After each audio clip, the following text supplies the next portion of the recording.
நாடாளுமன்றத்தில் இப்போ சமீப காலமாக சர்ச்சைகள் போயிட்டு இருக்கு. அதை தொடர்ந்து இன்று பாஜகவுடைய எம்பியான பிரதாப் சாரங்கி அவர்களுடைய மண்டை உடைக்கப்பட்டிருக்கு. இவங்க ஒரு தப்பு பண்றாங்க அப்படின்னு எதிர்த்தரப்பு குற்றம் சாட்டுச்சு அப்படின்னா அதுக்கு பதிலா எதிர்த்தரப்பை விமர்சிப்பாங்க, திட்டுவாங்க, அவங்க மேல இருக்க குற்றங்களை அம்பலப்படுத்துவாங்க. உங்களுக்கான ஒரு சரியான மாற்று அவசியம் என்பதை நாடாளுமன்றமும் சட்டமன்றமும் மக்களாகிய நமக்கு உணர்த்துது அப்படிங்கிற பொருளை தான் நம்ம எடுத்துக்கணும். இந்த பிரச்சனை அம்பேத்கரை பற்றி அமித்ஷா அவர்கள் பேசியதான் ஆரம்பிச்சிருக்கு. அமித்ஷா அவர்களுடைய பேச்சு எப்படி பார்க்கணும்? இவர்களை நம்ம என்ன பார்க்கணும் அப்படின்னா, தொடர்ச்சியாகவே பிரிவினையை ஊக்குவிக்கக்கூடியவர்கள், பிரித்து ஆளக்கூடிய சூழ்ச்சியை தந்திரத்தை கையில் வைத்திருக்கக்கூடியவர்களுக்கு ஒருமைப்பாடை கற்பித்த, ஒருமைப்பாடை பிறப்பித்த இந்த நாட்டையும் மக்களையும் ஒன்றுபட வைக்கணும்னு போராடிய வர உறுத்தலாதான் இருப்பாருங்கிறத நம்ம புரிஞ்சுக்கணும்.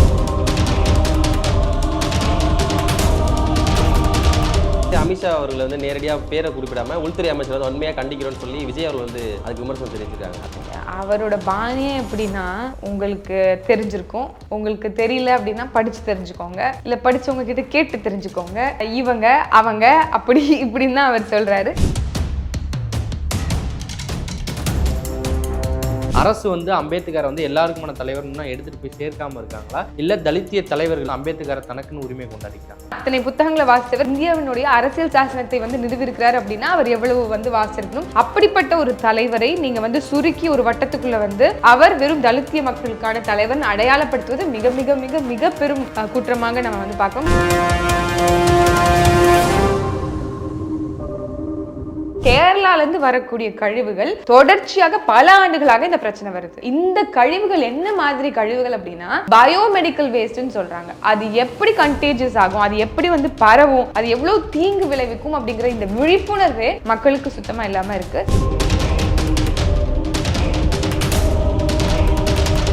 கடலூர் பக்கம் கேரளா வேஸ்ட் கொண்டு போடும்போது ஹியூமன் பாடி பார்ட்ஸ், காலு, கை இதெல்லாம் கொண்டு கொட்டப்பட்டது.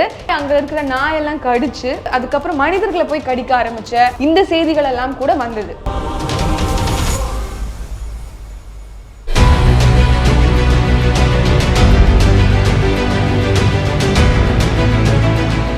சாட்டை நேயர்களுக்கு வணக்கம்.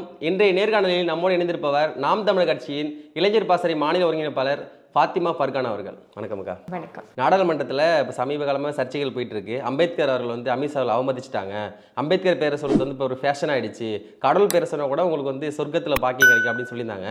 அதை தொடர்ந்து இன்று பாஜகவுடைய எம்பியான பிரதாப் சாரங்கி அவர்களுடைய மண்டை உடைக்கப்பட்டிருக்கு. இது எப்படி பார்க்குறீங்க இந்த சம்பவங்கள்லாம்? இல்லை, நாடாளுமன்றமும் சட்டமன்றமும் இன்னைக்கு எதுக்கு அவசியம் அப்படிங்கிறத அடிப்படையில் தெரியணும். மக்களுடைய பிரச்சனைகளை விவாதிக்கக்கூடிய ஒரு இடம், மக்களுடைய பிரதிநிதிகள் அங்கே போய் அதற்கு தீர்வு காண வேண்டிய ஒரு இடம், மக்களுக்கான சட்டங்களை இயற்ற வேண்டிய ஒரு இடம். அதில் போய் நீ என்ன பெரிய தப்பு பண்ணி, நீ தான் பெரிய தப்பு பண்ண, ரெண்டு பேரும் மாறி மாறி பேசி என்ன சொல்ல வராங்க நாட்டு மக்களுக்கும் நாட்டுக்கும் அப்படின்னா, அவரும் தப்பு பண்ணியிருக்காரு, நாங்களும் தப்பு பண்ணியிருக்கோம், நாங்கள் எல்லாரும் தப்பு பண்ணுற கூட்டம் தான், இனிமேல் எங்களை தேர்வு பண்ணாதீங்க, சரியானவங்களை தேர்வு பண்ணுங்க அப்படிங்கிறத தான் அவங்க சொல்றத நிரூபிக்கும் விதமாகத்தான் நாடாளுமன்ற கூட்டத்தொடராக இருக்கட்டும், இல்லை சட்டமன்ற கூட்டத்தொடராகும் தொடர்ச்சியான எங்கேயாவது ஒரு இடத்துல பார்த்துருக்கோமா இவங்க ஒரு தப்பு பண்றாங்க அப்படின்னு எதிர்த்தரப்பு குற்றம் சாட்டுச்சு அப்படின்னா இவங்க அதுக்கு பதிலா எதிர்த்தரப்பை விமர்சிப்பாங்க, திட்டுவாங்க, என்ன சொல்லுவாங்க, அவங்க மேல இருக்க குற்றங்களை அம்பலப்படுத்துவாங்க. ஆக மொத்தம் இருவருமே ஒரு பிரச்சனைன்னு வந்தா முந்தைய காலத்துல அவங்களும் அதே தப்பு பண்ணியிருப்பாங்க, ஆளும்போது இவர்களும் இதே தப்பு செய்திருப்பாங்க. அப்ப இதற்கு ஒரு மாற்று வேணும் அப்படிங்கிறதுக்கு அவங்களே ஒரு பெரிய ஒரு எடுத்துக்காட்டாக அங்க இருக்கக்கூடிய யாராக இருந்தாலும், ஆளுங்கட்சியாக இருந்தாலும் எதிர்த்தரப்பாக இருந்தாலும், நாங்க உங்களுக்கு சரியானவர்கள் கிடையாது, ஆட்சியாளர்கள் கிடையாது, எதிர்கட்சியாளர்கள் கிடையாது, உங்களுக்கான ஒரு சரியான மாற்று அவசியம் என்பதை நாடாளுமன்றமும் சட்டமன்றமும் மக்களாகிய நமக்கு உணர்த்துது அப்படிங்கிற பொருளை தான் நம்ம எடுத்துக்கணும். இந்த பிரச்சனை அம்பேத்கரை பற்றி அமித்ஷா அவர்கள் பேசியதான் ஆரம்பிச்சிருக்கு. அமித்ஷா அவர்களுடைய பேச்சு எப்படி பார்க்குறீங்க? இல்லை, இப்போ அமித்ஷா அவர்கள் பேசும்போது போகிற போக்கில் என்ன சொல்லிட்டாரு அப்படின்னா, இப்போ அம்பேத்கர்னு சொல்கிறது ஒரு ஃபேஷன் ஆயிடுச்சு. நீங்கள் அம்பேத்கர்னு சொல்கிறதுக்கு பதிலாக கடவுள் பேரை உச்சரித்தா கூட நீங்கள் 7 ஜென்மத்துக்கு சொர்க்கத்தில் இருக்கலாம் அப்படிங்கிற மாதிரி சொல்கிறாரு. அதாவது இவர்களை நம்ம என்ன பார்க்கணும் அப்படின்னா, தொடர்ச்சியாகவே பிரிவினையை ஊக்குவிக்கக்கூடியவர்கள், பிரித்து ஆளக்கூடிய சூழ்ச்சியை தந்திரத்தை கையில் வைத்திருக்கக்கூடியவர்களுக்கு ஒருமைப்பாடை கற்பித்த, ஒருமைப்பாடை பிறப்பித்த இந்த நாட்டையும் மக்களையும் ஒன்றுபட வைக்கணும்னு போராடிய வர உறுத்தலாதான் இருப்பாருங்கிறத நம்ம புரிஞ்சுக்கிறோம். இந்திய அரசியலமைப்பு சாசனத்தின் ஒரு சமத்துவ நாயகனாக அதை வடித்த அம்பேத்கர் அவர்கள் என்ன சொல்றாரு, ஈக்குவாலிட்டி, ஜஸ்டிஸ், லிபர்ட்டி, ஃப்ரெட்டர்னிட்டி அப்படின்னு எல்லா கூறுகளும் மக்களை ஒன்றுபடுத்த வேண்டிய கூறுகளாக இருக்கு. அவர் போராடியது முழுக்க முழுக்க ஆங்கிலேயர் அரசு இருக்கும்போது எஸ்டிக்கெல்லாம் இடஒதுக்கீடு ரிசர்வேஷன்லாம் வந்துருச்சு. அவர் போராடியது முழுக்க முழுக்க தாழ்த்தப்பட்ட பிற்படுத்தப்பட்ட மக்களுக்கு மட்டுமன்றி எல்லோருக்குமான ஒரு உலக அரசியல் தத்துவத்தை அவர் வந்து நிறுவிட்டு போயிருக்காரு. அப்படிப்பட்ட ஒரு நாயகனுடைய படம் வந்து எல்லா வீடுகள்லையும் இருக்கும். நீங்க பாத்தீங்க அப்படின்னா பல தெய்வங்களை கும்பிடக்கூடிய பலருடைய படங்கள் எல்லாம் நம்ம பார்த்துருப்போம் வீடுகளில். ஆனால் எந்த ஒரு பிரிவினையோ இல்லை எந்த ஒரு வேறுபாடும் இல்லாமல் எல்லாருடைய வீடுகளிலும் அதிகமாக காணப்படுவது அம்பேத்கர் படமாக இருக்கும். காந்தியினுடைய படத்தை விட, காந்தியினுடைய நம்மளுடைய தேசத்தந்தைன்னு சொல்லக்கூடிய காந்தியின் படத்தை விட அதிகமான படம் வந்து வீட்டில் தொங்கக்கூடிய படமாக அம்பேத்கர் அவர்களுடைய படம். அப்ப படத்தை வைத்து அரசியல் செய்யக்கூடிய இவர்கள் அரசியல் சாசனத்தை படைத்தவரை இப்படித்தான் வந்து அவங்க வந்து விமர்சிப்பாங்க. அது அவங்களுக்கு கைவந்த போக்கு. இப்ப என்ன சொல்றாங்க, குற்றச்சாட்டுக்கு அவங்க பதில் சொல்லல. காங்கிரஸ் அரசு என்ன பண்ணுச்சு? காங்கிரஸ் அரசு பாரத் ரத்னா கொடுக்கல, பத்மபூஷன் கொடுக்கல. அவர் வந்து நேரு வந்து அவருக்கு வாக்கு செலுத்தாதீங்கன்னு சொன்னாங்க. 2 முறை தோல்வி அடைகிறதுக்கு காரணம் காங்கிரஸா இருந்ததுன்னு இப்படி விமர்சனம் செய்வதனால அவங்களும் செய்ய போறது இல்லை, நீங்களும் செய்ய போவது இல்லை. ஆனால் இந்த இந்திய இறையாண்மையை உருவாக்கிய, இந்தியாவின் ஒருமைப்பாட்டை உணர்த்திய, தொடர்ச்சியாக பேசி வந்த ஒரு மாமனிதரை நீங்க வந்து கொச்சைப்படுத்தணும் அப்படின்னு நினைக்கிறீங்க அப்படின்னா நீங்க அதற்கு பேர் போனவர்கள் தான். நம்மளுடைய தலைமை ஒருங்கிணைப்பாளர் கூட சொல்லியிருக்கிறது என்ன அப்படின்னா, அதாவது இந்த உலகத்துல பசியோடு இருக்கிறவங்களுக்கு சோறு கூட இல்லையே. குறிப்பா இந்தியா நாட்டுல 80 லட்சம் பேர் பசியோட இரவு உணவு உண்ணாம படுக்க போறோம் அப்படிங்கறது சொன்னதே இவங்களுடைய ஆட்சியில அம்மையார் நிர்மலா சீதாராமன் அவர்கள் தானே. இப்படி கொடுங்கோன்மை ஆட்சியை தொடர்ச்சியா தரக்கூடிய நீங்க தான் சொர்க்கத்துல வந்து 7 ஜென்மம் சொர்க்கத்துல இருக்கலாம், நீங்க கடவுள் பேரை வச்சிருச்சா அப்படிங்கிறீங்களா? அப்புறம் எதுக்கு கடவுள் வந்து எங்களுக்கு உங்களை தரணும் அப்படிங்கிற கேள்விதான் நமக்கு. நீங்க வந்து அதுக்கு கண்டனம் தெரிவிச்சிருக்கீங்க. ஆனா புதிதாக கட்சி தொடங்கிய தாவேகா விஜய் அவர்கள் கண்டனம் தெரிவிச்சிருக்காரு. ஆனா விஜய் அவர்கள் வந்து அமித்ஷா அவர்களை வந்து நேரடியா பேரை குறிப்பிடாம உள்துறை அமைச்சர் வந்து உண்மையா கண்டிக்கிறோம்னு சொல்லி விஜய் வந்து அதுக்கு விமர்சனம் தெரிவிச்சிருக்காங்க. அதை எப்படி பாக்குறீங்க? அவரோட பாணியே எப்படின்னா, உங்களுக்கு தெரிஞ்சிருக்கும், உங்களுக்கு தெரியல அப்படின்னா படிச்சு தெரிஞ்சுக்கோங்க, இல்லை படிச்சவங்க கிட்ட கேட்டு தெரிஞ்சுக்கோங்க. இவங்க அவங்க அப்படி இப்படின்னு தான் அவர் சொல்றாரு. நேரடியாக இவர்களை எதிர்க்கிறோம், திமுகவை எதிர்க்கிறோம், அதிமுகவை எதிர்க்கிறோம், காங்கிரஸை எதிர்க்கிறோம் அப்படின்னு ஏதாவது ஒரு இடத்துல சொல்லியிருக்காரு. ஆனா இல்லை, இப்பவுமே வந்து உள்துறை அமைச்சர் அமித்ஷா அவர்களை நேரடியாக விமர்சிப்பதற்கு ஒரு கான்ஃபரன்ஸ் பண்ணணும்ல. அரசியல் களத்துல அதுதானே நம்ம மக்கள் எதிர்பார்ப்பாங்க. இவர் ஒரு தைரியமான அரசியல்வாதிப்பா, இவர் நமக்காக மக்களுக்காக எல்லா கேள்வியும் கேட்பாருப்பா, இவரை நம்ம அனுப்பிச்சு விட்டோம் சட்டமன்றத்துக்கோ பாராளுமன்றத்துக்கோ அப்படின்னா நமக்காண்டி ஒரு கேள்வி எழுப்பி கேட்பாருப்பா அப்படின்னு நம்மளுக்கு ஒரு நம்பிக்கை வரணும்ல. அவர் தான் சொல்றாரு யாரையும் தாக்குறது நமக்கு வரல அப்படிங்கிறாருல. ஆமா, தாக்குறதுக்கு வரல, ஆனா வந்து மறைமுகமாக தாக்குவீங்களா? இது என்ன இது வந்து எனக்கு நம்ம சரியா படலை. ஆனால் இந்த பக்கம் சரி, என்ன சொல்றது, அவங்க கொள்கை தலைவராக ஏற்றிருக்கக்கூடிய அம்பேத்கருக்கு குறைந்தபட்சம் அட்லீஸ்ட் அறிக்கை விட்டாங்களே மகிழ்ச்சி தான் அடையணும் அப்படிங்கிறது தான் என்னுடைய பார்வை. அமித்ஷா அவர்கள் பேசின வந்து பல விமர்சனத்தை எடுத்திருந்தாலும் வந்து, ஆனால் அம்பேத்கர் அப்படிங்கிற ஒரு தலித்துக்கான தலைவர் அப்படிங்கிற ஒரு ப்ரொஜெக்ஷன் இருக்குது. இது யாருடைய தவறு? இப்படி ஒரு ப்ரொஜெக்ஷன் இருக்கிறது அரசு வந்து அம்பேத்கரை வந்து எல்லாருக்குமான தலைவர்னா எடுத்துகிட்டு போய் சேர்க்காமல் இருக்காங்களா, இல்லை தலித்திய தலைவர்கள் இப்போ இருக்கிற தலைவர்கள் வந்து அம்பேத்கரை தனக்குன்னு உரிமை கொண்டாடிக்கிறாங்களா? கட்டாயம் வந்து அம்பேத்கர் அவர்கள் உலகத்துக்கே ஒரு என்ன சொல்றது, ஒரு முன்னோடியாக முன்மாதிரியாக விளங்கி இருக்கக்கூடிய ஒரு தலைவராகத்தான் நம்ம பார்க்கணும். அவருடைய சிலையை வெளிநாடுகள் வந்து எப்படி வந்து போற்றி புகழ்ந்து திறந்துச்சு. அண்ட் உலகத்திலேயே அதிகமான புத்தகத்தை வாசிச்ச ஒரு நபராகவும் நம்மளுடைய அண்ணல் அம்பேத்கர் அவர்கள் இருந்திருக்கிறாரு. ஒரு புத்தகத்தை எழுதணும் அப்படின்னா பலாயிரம் புத்தகங்கள் வாசிக்க வேண்டும் அப்படிங்கிற அடிப்படை நம்ம எல்லாருக்கும் தெரியும். ஆனா அத்தனை புத்தகங்களை வாசித்தவர் இந்தியாவினுடைய அரசியல் சாசனத்தை வந்து நிறுவிருக்கிறார் அப்படின்னா அவர் எவ்வளவு வந்து வாசிச்சிருக்கணும், எவ்வளவு அனுபவங்கள் பெற்றிருக்கணும் அப்படிங்கிறது நம்ம எல்லாருக்கும் தெரியும். அப்படிப்பட்ட ஒரு தலைவரை நீங்க வந்து சுருக்கி ஒரு வட்டத்துக்குள்ள வந்து அவர் வெறும் தலித்திய மக்களுக்கான தலைவர் அடையாளப்படுத்துவது மிக மிக மிக மிக பெரும் குற்றமாக நம்ம வந்து பார்க்கணும். அவர் ஒரு பொது உடைமை ஒரு தலைவராகத்தான் நம்ம வந்து அவரை ஏற்கணும். அவர் ஏன்னா அந்த சமூகத்திலிருந்து வரனால அவருக்கு அந்த வழியெல்லாம் இருக்கு.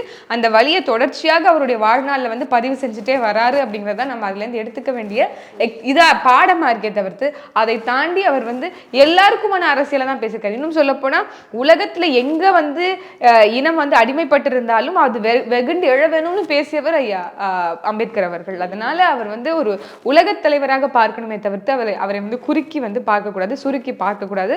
அப்படி செய்யக்கூடிய கட்சிகளும் இயக்கங்களும் இருக்குது. தொடர்ச்சியாக மத்தியில் ஆளக்கூடிய அரசியல் கட்சியாக இருந்தாலும் சரி, மாநிலத்தில் ஆளக்கூடிய அரசியல் கட்சிகளாக இருந்தாலும் சரி, அவரை ஒடுக்கி ஒரு தலித்திய தலைவர் அப்படின்ற அடையாளப்படுத்துவதை தொடர்ச்சியாக செய்து கொண்டு வருவதை நம்மளால் பார்க்கணும். இன்னைக்கு நடக்கக்கூடிய கிளாவணி சண்டையும் அதைத்தான் வந்து பறைசாற்றுது. திருநெல்வேலி மாவட்டத்தில் கேரளாவிலேருந்து கழிவுப் பொருட்கள் இந்த மாதிரிலாம் வந்து அங்கே கொட்டப்பட்டது வந்து அந்த ஊர் மக்கள் வந்து புகார் அளிச்சிருந்தாங்க. அதை தொடர்ந்து சுத்தமல்லியில் வழக்கு பதிவு பண்ணி விசாரணை பண்ணிட்டு இருக்காங்க. அங்கே யார் கொட்டப்பட்டிருப்பான்னு நினைக்கிறீங்க? ஏன்னா மதுரையில் ஒரு ஆஸ்பத்திரியோட சீட் அங்கே இருந்ததாக சொல்லப்படுது. யார் அந்த வேலையை சார்? எதுக்காக தமிழ்நாடு இந்த மாதிரி குப்பை மேடம் மாத்துறாங்க? இல்லை, இங்கே வந்து இந்தியாவில் வந்து இந்த கழிவு மேலாண்மை அப்படிங்கிறது வந்து அப்படி அதற்கான நிலையங்கள் வந்து இந்தியா முழுக்க இருந்தாலும் தமிழ்நாட்டில் 10-12 இடங்கள் வந்து கழிவு மேலாண்மைக்காக இருக்கு அப்படின்னு சொல்றாங்க. ஆனால் அது சரியாக இயங்குதா அப்படிங்கிற கேள்விதான் நமக்கு இன்னைக்கு வரக்கூடிய சர்ச்சைகளும் பிரச்சனைகளும் நம்மளுக்கு உணர்த்துது. குறிப்பாக சொல்ல போனா இது வந்து நம்மளுடைய கழிவுகளை வேஸ்ட், அதாவது நம்மளோட கழிவுகளை மேலாண்மை செய்வதற்கு மேனேஜ் பண்றதுக்கு இங்க போதுமான நிறுவனங்கள் இல்லை அரசு தரப்பு சுகாதார இந்த வேஸ்ட் மேனேஜ் பண்ணக்கூடிய நிறுவனங்கள் இருந்தாலும் அது ப்ராப்பரா வந்து ரெகுலேட் பண்றது இல்லை அப்படிங்கிறத நம்மளால பார்க்க முடியுது. ஏன் அப்படின்னா இப்போ வந்து நம்ம இவ்வளோ குப்பை இதுக்கு வந்து வேஸ்ட் மேனேஜ்மெண்ட் பண்றதுக்கு இவ்வளோ ஆட்கள் இருக்காங்கன்னா அதை தாண்டிய குப்பை நம்ம நாட்டில் சேருது. இப்போ வந்து ஒரு 90 டன் கொண்ட குப்பைகளை வந்து மேலாண்மை பண்ணுறதுக்கான இன்ஃப்ராஸ்ட்ரக்சர் நம்மளுக்கு இருக்குது அப்படின்னா 140 டன் அளவுக்கு குப்பைகள் சேர்ற அளவுக்கு நம்மளுடைய இது இருக்குது. அப்போ இன்னும் நம்மளுடைய தரத்தை உயர்த்த வேண்டிய ஒரு அவசியம் இருக்குது.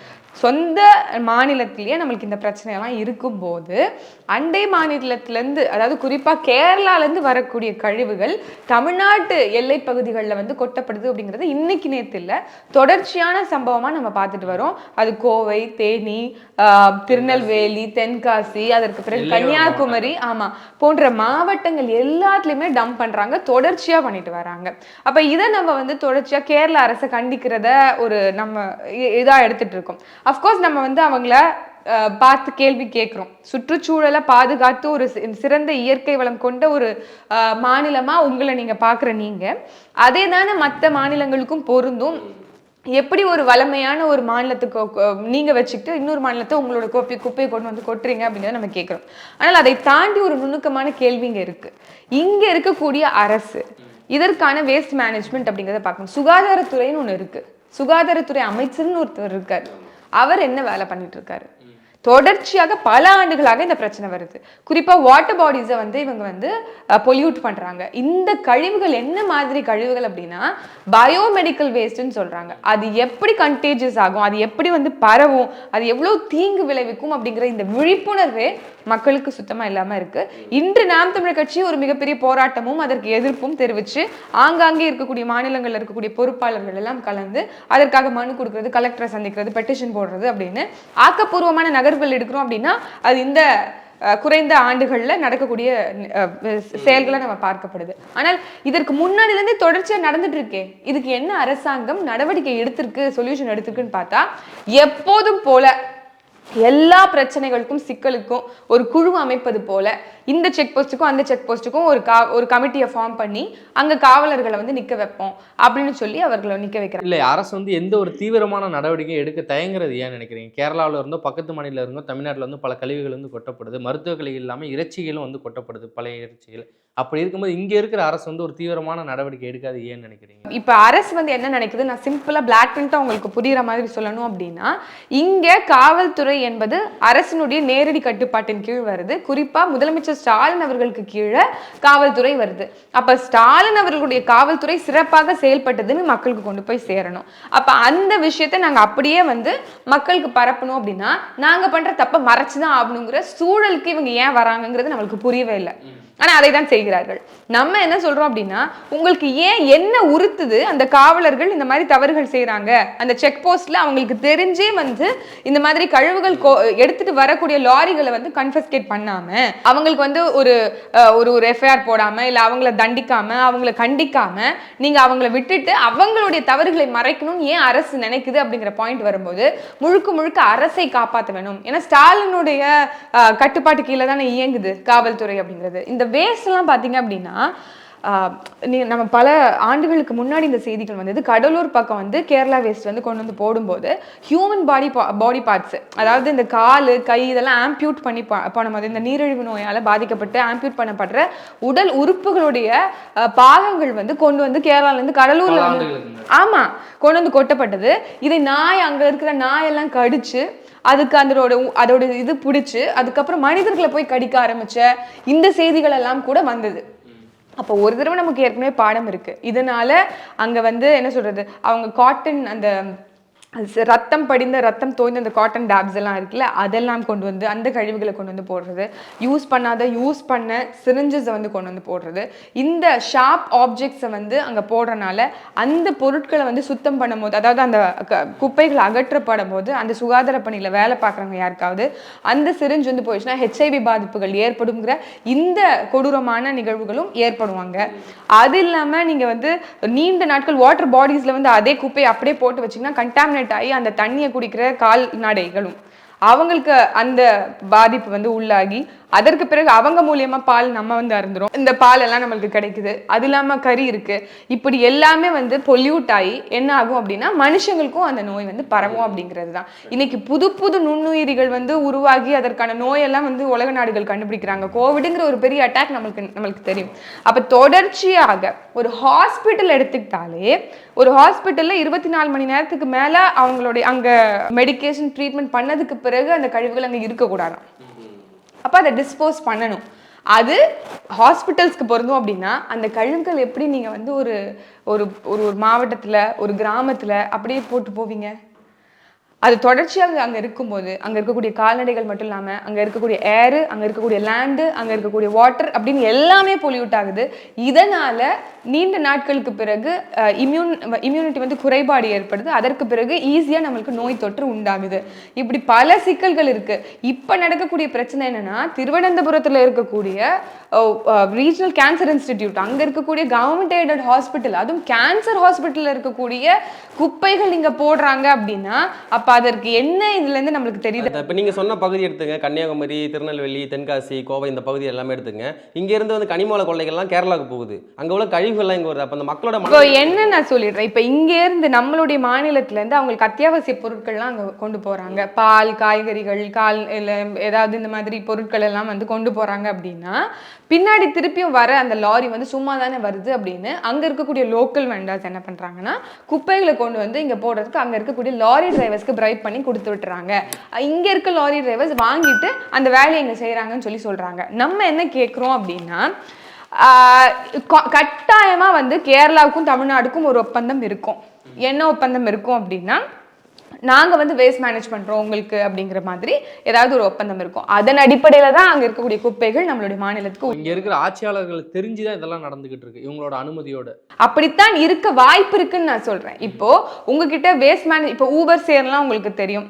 அதே மாதிரி அம்மையார் கனிமொழி அவர்களே வந்து இந்த மாதிரி வேஸ்ட் மேனேஜ்மெண்ட் பண்ணுறதுக்கான நிறுவனம் எல்லாம் வச்சிருக்கிறாங்க. இன்ஃபேக்ட் சொல்ல போனால் அவங்க கூட இறங்கி இதில் வந்து கவனம் செலுத்தி இது ஏன்னா பீரியாடிக்கல் இன்வெஸ்டிகேஷன்ங்கிறது தேவைப்படுது. எங்கெங்க குப்பைகள் போடப்படுது, ஏன் போடப்படுது, இந்த குப்பைகள் எல்லாம் வந்து டிஸ்இன்ஃபெக்ட் பண்ண குப்பைகளா, இது வந்து செக்ரிகேட் பண்ண குப்பைகளா, இது எல்லாத்தையுமே பார்க்க வேண்டியது அரசினுடைய கடமையா இருக்கு, சுகாதாரத்துறையினுடைய கடமையா இருக்கு. பட் இது எதுவுமே ரெகுலேட் பண்ணாம அப்படியே போற போக்குல பண்றீங்க அப்படின்னா நம்ம கேட்க வேண்டியது அரசு, குறிப்பா இந்த சுகாதாரத்துறை அமைச்சகம் என்ன பண்ணுது? இது சாத்தியமா? நீங்க அரசு மேல குற்றச்சாட்டு வைக்கிறீங்க, அரசு தெரிஞ்சு கூட நடைபெறலாம் அப்படின்னு நீங்க சொல்றீங்க. ஆனா இல்ல, அரசு தாராளமா என்வாயன்மெண்டல் ப்ரொடெக்ஷன் ஆக்டுக்கு கீழே இவங்க மேல அந்த மாநில அரசு தப்பு பண்ணுது, குப்பைகள் வந்து நம்ம கிட்ட தெரியாம வந்து போடுது வருது அப்படின்னா கட்டாயம் செக்ஷன் 15 என்வரன்மெண்டல் ஆக்ட் படி அவங்களுக்கு தண்டனை வாங்கி தர முடியும். குறைந்தது 5 ஆண்டுகள் அவர்களுக்கு காவல்துறை சிறை தண்டனை அவர்களுக்கு வாங்கி தர முடியும். இல்ல வழக்கு பதிவு பண்ணிருக்காங்களா? 271 கீழே 272 15 என்விரான்மெண்ட்ல வழக்கு பதிவு பண்ணிருக்காங்களா?